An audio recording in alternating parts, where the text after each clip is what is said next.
So hello बालकों, शुरुआत करते हैं क्वेश्चन नंबर 134 ऑफ एनएलएम। तो क्वेश्चन नंबर 134 क्या कह रहा है? Horizontal force of 20 newton is necessary to just hold a block stationary against a wall. A coefficient of friction between the block and the wall is 0.15 and the weight of the block is. In this case अपन actually ऐसे case को पढ़ चुके हैं।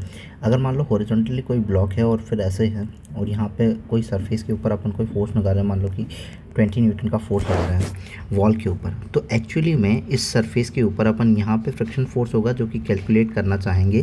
तो F जो होगा वो एफ एस जो होगा वो न्यू एस एन के बराबर होगा। यहाँ पे जो एफ एस आएगा मतलब कि जो फ्रिक्शनल फोर्स होगा वो क्या होगा 20, मतलब कि कोफिशिएंट ऑफ फ्रिक्शन 0.15, और इसका जो नॉर्मल लग रहा होगा सरफेस पे लगने वाला फोर्स के बराबर ही होगा, जो कि क्या होगा 20 न्यूटन के बराबर होगा इंटू 20। तो ये वाला जो है ये क्या लग रहा है? फ्रिक्शन फोर्स लग रहा है इसके ऊपर, जो कि इसको रोके रख रहा है। The coefficient of friction of a block the wall is this.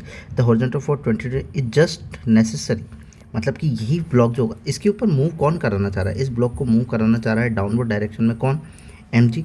अगर ये एम जी ज़्यादा हुआ किससे? एफ एस से, तो ये ब्लॉक नीचे चला जाएगा, और रुका हुआ है तो मतलब कि ये जो एम जी होगा वही क्या होगा? बराबर होगा किसके? एफ एस के। अब जो एम जी है वही क्या है? अपना फोर्स है, जो कि ये पूछ रहा है कि the weight of the block.